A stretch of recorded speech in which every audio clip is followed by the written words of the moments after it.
Bonjour Souleymana Bagana, vous êtes le directeur des programmes et des opérations à l'international de l'ONG Secours Islamique France. Alors on annonce pour l'instant un bilan de 4000 morts, mais peut-être beaucoup plus. Quelles sont vos informations?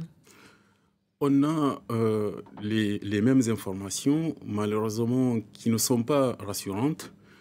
On parle effectivement, vous l'annonciez en début de votre propos, on annonce 15 000 à 20 000 morts, mais il faut savoir que Derna est une cité qui abrite 100 000 habitants, hein. Et on parle quand même de un quart de cette ville complètement dévastée. On voit sur les images satellites sont parlantes, la catastrophe est énorme. Et donc malheureusement, ces bilans, même les plus importants qu'on annonce actuellement, risquent d'être provisoires malheureusement.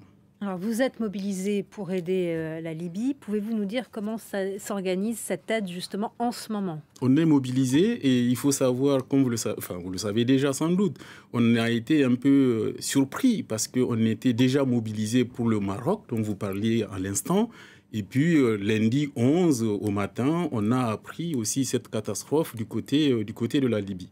Et donc, tout de suite après, il faut réfléchir, il faut s'organiser. Comment faire de France en Libye? Vous savez, il y a des organisations à mettre en place pour pouvoir y aller. Mais avant, déjà en amont, il faut s'organiser très rapidement avec les partenaires locaux qui sont eux sur place parce que, comme d'habitude, les premières aides, les premiers secours sont apportés par ces personnes bénévoles, quelquefois, qui se mobilisent très rapidement pour leur population et qui nous aident à avoir les données et puis à apporter l'aide d'urgence dès le départ. Et quelles sont vos priorités là? Nos priorités, c'est d'abord à manger parce que quand on arrive à les secourir, il faut qu'ils aient à manger parce que tout a été dévasté. Ils n'ont pas à boire, évidemment. Il faut trouver de l'eau, il faut qu'elle soit potable. Il faut amener tout ça à leur disposition parce que pour certains survivants, ils sont complètement blessés, ils ne peuvent pas bouger. Il faut pouvoir accéder à eux. Pour pouvoir s'engouffrer, si j'ose dire, dans la masse, pouvoir les atteindre, etc. La tâche est très, très dure, comme vous le savez. Secours Islamique France, c'est une ONG qui emploie combien de personnes? C'est une ONG qui emploie, nous, on est basé au siège à Massy. On est une centaine de personnes au siège.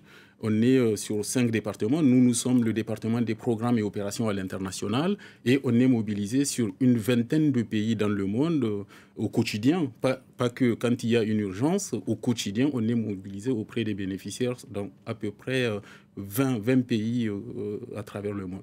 La difficulté en Libye, on le sait, c'est la déficience de l'État et donc la difficulté de coordonner, non, les actions sur le terrain. Comment ça se passe? Absolument. Même dans des pays stables où l'État a des institutions bien placées, la coordination humanitaire, quand une catastrophe arrive, est très, très difficile.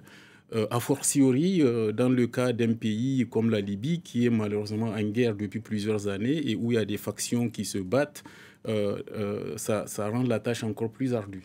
Oui, le pays, on le rappelle, est divisé en deux, entre deux camps, celui du gouvernement d'union nationale, du Premier ministre de débat et du maréchal Haftar, qui ont décidé... Est-ce qu'ils ont décidé de faire une sorte de trêve? Qu'est-ce que vous confirmez cette information? C'est ce qui nous rassure un peu parce que, à cause de la catastrophe, si j'ose dire, ou grâce à la catastrophe, c'est assez compliqué comme formule, mais ils arrivent maintenant à se parler, à joindre leurs efforts ensemble pour que les populations puissent être secourues et aidées plus tard. Donc ça se vérifie sur le terrain. Ça se vérifie sur le terrain. On arrive quand même à voyager d'un côté de l'autre beaucoup plus facilement que ça ne l'était auparavant.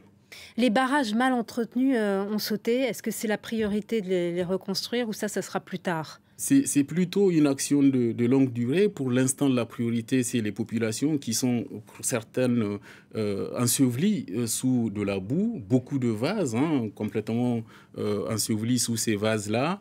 Il faut les secourir parce que l'espoir de retrouver des vivants existe encore. Là, dans votre élément à l'instant, le bénévole annonçait qu'il y avait des gens qui répondaient au téléphone portable. Donc, il y a encore des possibilités de secourir des gens avant même de reconstruire ces ponts-là, effectivement, et les barrages qui auraient pu, effectivement, être entretenus en amont. Donc, ce travail-là va probablement arriver plus tard, mais pour l'instant, c'est l'aide d'urgence qui nous préoccupe beaucoup. Et sur cette aide d'urgence, est-ce que avec l'Algérie, l'Égypte, vous êtes coordonnés? Qu'en est-il? Nous, on est plutôt avec les ONG. hein, les organisations non gouvernementales, internationales, mais aussi nationales en tant que partenaires locaux. Nous travaillons avec eux. Et puis les États, effectivement, se coordonnent entre eux parce que toutes les bonnes volontés sont évidemment bienvenues dans ce type de catastrophe. Une seule ONG ou que les ONG ou que des États ne peuvent pas suffire à eux seuls. Il faut que tout le monde s'y mette et que la coordination se mette en place. Heureusement, il y a la coordination aussi humanitaire des Nations Unies qui est aussi à pied d'œuvre, qui essaie tant bien que mal d'organiser l'aide d'urgence. Et est-ce que vous savez comment l'aide française est perçue en Libye ? Aucun problème. Bien sûr que dès le départ, les autorités libyennes, des deux côtés d'ailleurs, selon les informations que nous recevons, avaient annoncé que les ONG locales libyennes, mais aussi les structures de l'État, ne pourront pas satisfaire à endiguer cette catastrophe. Tout de suite après, ils avaient demandé quand même l'aide internationale. Il n'y a aucun problème pour l'aide française, ni pour d'autres pays, pour la Libye, je pense. Il faudra donc, après, est-ce qu'il faudra l'aide d'une instance internationale particulière ? Vous parliez de l'ONU. Bien sûr, l'ONU a déjà dégagé pas mal de fonds pour que l'aide d'urgence déjà puisse être apportée. Et comme traditionnellement, il y a aussi la partie reconstruction, hein, des projets de développement aussi. Il va y avoir de l'éducation parce que les écoles sont complètement dévastées. Il faut les reconstruire. Il faut que les enfants puissent retourner à l'école. Il faut aussi qu'on apporte du soutien psychosocial. Parce que quand on a vécu ces genres de drames, le trauma, plus tard, est beaucoup plus important que même ce qui est visible dans les premiers instants de la catastrophe. Et vous disposez de moyens suffisants ? Les moyens ne sont jamais suffisants, malheureusement, dans ce genre de situation. On en a toujours besoin et on fait appel à toutes les bonnes volontés, que ce soit étatique, que ce soit individus privés, qui donnent aussi, les entreprises, les fondations, de continuer à renforcer cet élan de générosité qu'on voit de part et d'autre arriver. Merci beaucoup, Souleymane Avagana, d'être venu sur France 24.